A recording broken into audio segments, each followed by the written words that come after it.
शब्द संस्कृति के इस मंच पर आपका स्वागत है। आज हम उन सीधे, सच्चे, सहज शब्दों की बात करेंगे जो समय के साथ अपमान का दंश झेलने को अभिशप्त हो गए। असल में किसी भी भाषा की आत्मा उसके शब्दों में बसती है। शब्द केवल ध्वनियाँ नहीं होते, बल्कि वे किसी समाज की स्मृति, उसका इतिहास और उसकी संवेदना ढोते हैं।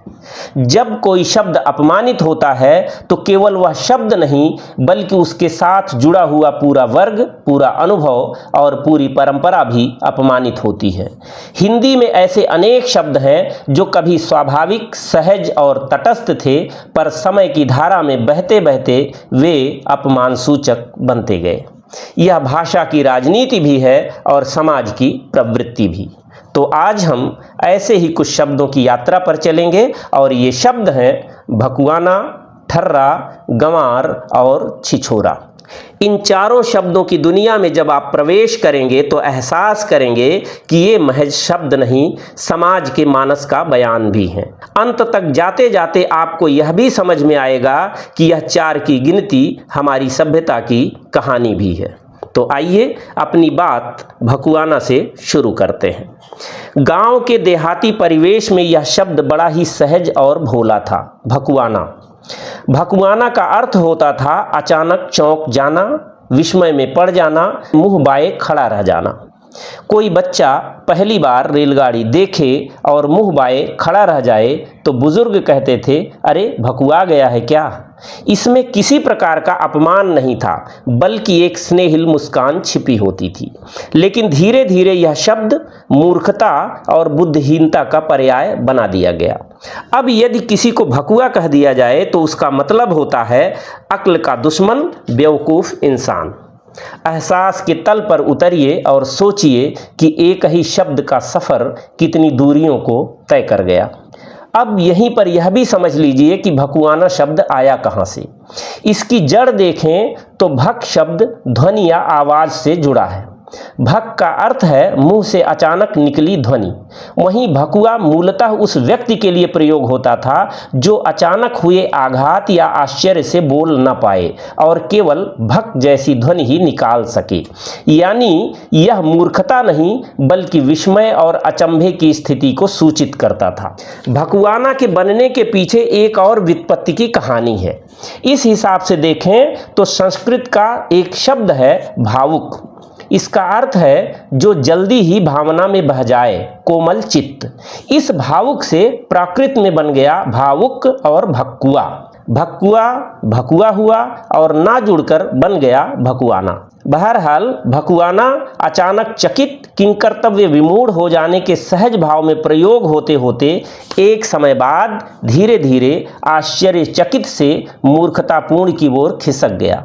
समाज ने इसे बुद्धिहीन का पर्याय मान लिया। नतीजा यह हुआ कि कोई व्यक्ति यदि भकुआ गया तो उसके भावों की गहराई समझने के बजाय उसका मजाक उड़ाया जाने लगा। यहाँ भाषा ने भावनाओं को अपमान में बदल दिया।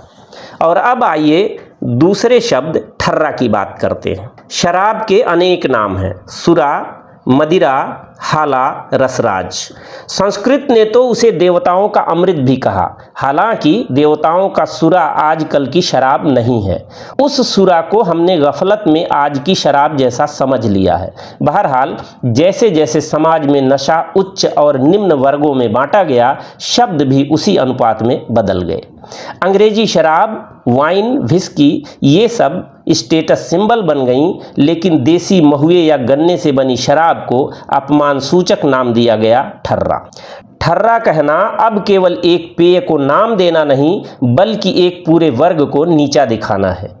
यह वही वर्ग है जो खेत खलिहान में पसीना बहाता है और रात को अपने थके हुए शरीर को हल्का करने के लिए ठर्रा जैसा सस्ता पेय पी लेता है। शब्द के अपमान के साथ साथ उस वर्ग को भी समाज ने हाशिए पर धकेल दिया। आज ठर्रा का नाम सुनते ही मन में देसी शराब की सस्ती, गंदी, अपमान सूचक छवि बन जाती है। यह शब्द गाली की तरह प्रयोग होता है, जैसे कि ठर्रेबाज। परंतु ठर्रा शब्द की व्युत्पत्ति दिलचस्प है। यह संस्कृत शब्द स्थिर, जिसका अर्थ है जमा हुआ, स्थायी, उससे बना है। स्थिर से ठिर और ठिर से ठर। बहुत पहले अतीत में यह शब्द जमा हुआ रस या घनीभूत तरल के लिए प्रयुक्त होता था, जैसे दूध का जमना, रस का गाढ़ा होना, यह सब ठरना कहलाता था। हिंदी में यह ठड़ा था, जिसका अर्थ है कड़ा बटा हुआ मोटा सूत, ऐंठी हुई रस्सी जिसमें मजबूती हो, शुद्धता हो। ऐसा भी था कि जब देशी शराब बनाई जाती थी तो उसके गाढ़े, कच्चे और बिना छने हुए रूप को ठर्रा कहा जाता था। रोचक है कि जब देसी शराब को ठर्रा कहा गया तो यह उसको शुद्धता और उच्च स्थिति वाला मानकर कहा गया। देशी शराब के लिए ठर्रा कहना उसके प्रति गौरव बोध व्यक्त करना था वास्तव में। लेकिन धीरे धीरे इसने घटिया स्तर के शराब का ही नहीं बल्कि अशुद्धता और अधम दर्जे की वस्तु का भी अर्थ ग्रहण कर लिया, और फिर शब्द भी अपमानित हो गया। जैसे किसी को ठर्रा कहना केवल उसकी शराबखोरी ही नहीं बल्कि उसके पूरे व्यक्तित्व को नीचा दिखाना है। यहाँ भी भाषा गवाही देती है कि कैसे एक तकनीकी शब्द सामाजिक उपेक्षा का बोझ उठाने लगा। आइए अब जरा गंवार के साथ थोड़ी चहलकदमी करते हैं। गांव से निकला हुआ शब्द है गंवार। मूल अर्थ था गांव में रहने वाला ग्राम्य व्यक्ति। इसमें कोई तिरस्कार नहीं था। आज यह शब्द सीधा अपमान है। शहर का आदमी गांव के आदमी को नीचा दिखाने के लिए कहता है, एकदम गंवार है क्या। जैसे जैसे शहर सभ्यता का प्रतीक माना जाने लगा, गांव को पिछड़ेपन से जोड़ दिया गया, और उसी प्रक्रिया में गंवार का अर्थ हो गया असभ्य, मूर्ख, अक्खड़ और अनाड़ी। मूल रूप से गंवार का अर्थ था ग्राम्यवासी, यानी जो गांव में रहता है। संस्कृत में ग्राम से ग्राम्य और प्राकृत में ग्रामार और गामीय बना। अपभ्रंश हिंदी में आकर गंवार बन गया। इसमें ना तो हीनता थी न अपमान। गांव ही तो भारतीय संस्कृति का पालना थे। कृषि, परंपरा, उत्सव सब गांव से जुड़ा था। गंवार शब्द में शुरुआत में सादगी, सहजता और ग्रामीणता का बोध था, परंतु जैसे जैसे नगरों का विकास हुआ और शहरी जीवन श्रेष्ठ मान लिया गया, वैसे वैसे गांव हीनता का प्रतीक बना दिया गया। परिणाम स्वरूप गंवार अपमान बन गया। ध्यान दीजिए, जब शब्द अपमानित हुआ तब केवल शब्द नहीं बल्कि गांव और गांव के लोग भी तिरस्कृत होने लगे। यह उस मानसिकता का आईना है जिसमें हम अपनी जड़ों से दूर जाकर दिखावटी सभ्यता को अपनाते हैं। आज कोई भी गंवार कहलाना नहीं चाहेगा, जबकि विडंबना यह है कि हमारी पूरी सभ्यता की जड़ें गांव में ही रही हैं। हमारी भाषा, हमारे त्यौहार, हमारी लोक कला सब गंवार कहे जाने वाले लोगों की देन है। जब हम गंवार को गाली बनाते हैं तो असल में अपनी जड़ों को गाली दे रहे होते हैं। खैर, अब आते हैं आज की चर्चा के अंतिम शब्द छिछोरा पर। आज छिछोरा सुनते ही हमारे मन में छवि बनती है हल्का फुल्का, उच्छृंखल, सतही व्यक्ति, कुल मिलाकर अपमानजनक। यह शब्द भी मूलतः तटस्थ था। छिछोरा यानी हल्का, सतही, गहराई से रहित। जैसे छिछला पानी जो ऊपरी सतह पर ही दिख जाए, जिसमें गहराई न हो। समाज ने धीरे धीरे एक विशेष तरह के व्यवहार से जोड़ दिया। अब छिछोरा कहना मतलब है ऐसा लड़का जो इतराए, दूसरों को चिढ़ाए, विशेषकर स्त्रियों के प्रति असम्मानजनक व्यवहार करे। वैसे इसकी जड़ को थोड़ा और गहराई से देखें तो इसमें जो छिछ की ध्वनि है उसका संबंध है ऊपरी सतह से। एक शब्द है शीच या छीचरा, जिसका अर्थ है सतह पर चलने वाला। लोक भाषाओं में यह छिछोरा बना। एक और व्युत्पत्ति है कि संस्कृत के छस से हिंदी में छिछला शब्द बना और छिछला ही छिछोरा में बदल गया। छिछला का अर्थ भी हम आप जानते ही हैं कि उथला या ऊपरी सतह का ही है। छिछोरा के बनने की एक तीसरी कहानी भी है। संस्कृत में शब्द है चिक और चिपिटनास, जिसका अर्थ है चपटी नाक वाला। प्राकृत में यह चिच्च चिच्चुल्ला बना। चिच्च चिच्चुल्ला आगे बढ़कर छिछोला और फिर छिछोरा बन गया। कुल मिलाकर मूलतः इसका अर्थ था ऊपरी परत पर रहने वाला या जिसमें गहराई न हो। पहले यह तटस्थ भाव से कहा जाता था, जैसे पानी की सतह पर तैरने वाला कीड़ा, पर सामाजिक प्रयोग ने इसे नैतिकता से जोड़ दिया। गहराईहीन का अर्थ चरित्रहीन हो गया और छिछोरा बन गया एक गाली, एक व्यंग्य। यहाँ भी एक तटस्थ बोधक शब्द समाज के मूल्यांकन के कारण अपमान का बोझ ढोने लगा। यह बदलाव बताता है कि किस किस तरह भाषा समाज की मानसिकता को दर्ज करती है। शब्द का अर्थ तो बदलता है, पर बदलते हुए वह हमारी सामाजिक प्रवृत्तियों का आईना भी बन जाता है। इन 4 शब्दों की यात्रा केवल भाषाई कहानी नहीं है, यह हमारे समाज की वास्तव में कहानी है। जब हम किसी शब्द को अपमानित करते हैं तो अनजाने में किसी वर्ग को भी अपमानित कर देते हैं। गंवार कहने से गांव की पूरी संस्कृति अपमानित होती है। ठर्रा कहने से मेहनतकश तबका हाशिए पर चला जाता है।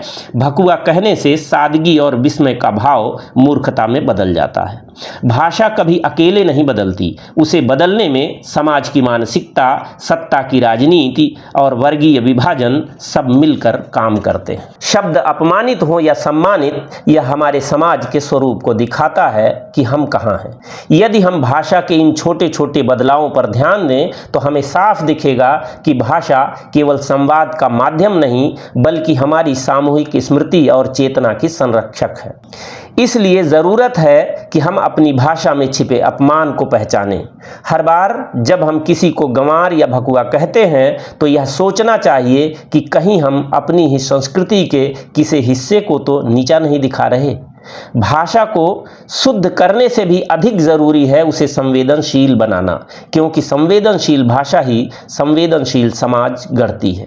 हिंदी के अपमानित शब्दों पर यह चर्चा हमें एक बड़ा सबक देती है कि शब्दों का सम्मान करना मनुष्यता का सम्मान करना है, और जब हम अपने शब्दों की इज्जत करना सीखेंगे तभी अपने समाज की विविधता और उसकी आत्मा की भी कद्र कर पाएंगे। संयोग देखिए कि आज हमने जिन शब्दों की यात्रा करने की सोची वे 4 थे, और भारतीय संस्कृति में यह 4 की संख्या कोई साधारण संख्या नहीं है। यह हमारे जीवन और जगत की पूर्णता का प्रतीक है। आइए इस बहाने इस जरूरी सांस्कृतिक सामान्य ज्ञान की भी छोटी सी चर्चा करते हुए समापन की ओर बढ़ते हैं। पहली बात तो यह कि भारतीय संस्कृति के जो आधार ग्रंथ हैं उनकी संख्या 4 है, अर्थात वेद 4 हैं। ऋग्वेद, सामवेद, यजुर्वेद और अथर्ववेद। ये ज्ञान के 4 स्तंभ हैं जिन पर हमारी सभ्यता टिकी है। 4 पुरुषार्थ माने गए हैं: धर्म, अर्थ, काम और मोक्ष। यही पुरुषार्थ मनुष्य जीवन को संतुलित दिशा देते हैं। 4 आश्रम हैं: ब्रह्मचर्य, गृहस्थ, वानप्रस्थ और सन्यास, जो जीवन की संपूर्ण यात्रा को क्रमबद्ध बनाते हैं। 4 दिशाएं हैं: पूरब, पश्चिम, उत्तर और दक्षिण, जो इस संसार की व्यापकता और समग्रता का प्रतीक हैं। यही नहीं, 4 ही वर्ण ब्राह्मण, क्षत्रिय, वैश्य और शूद्र समाज की रचना को व्यवस्थित करते हैं। 4 ही युग माने गए हैं: सतयुग, त्रेता, द्वापर और कलयुग, जो समय के अनंत चक्र को दर्शाते हैं।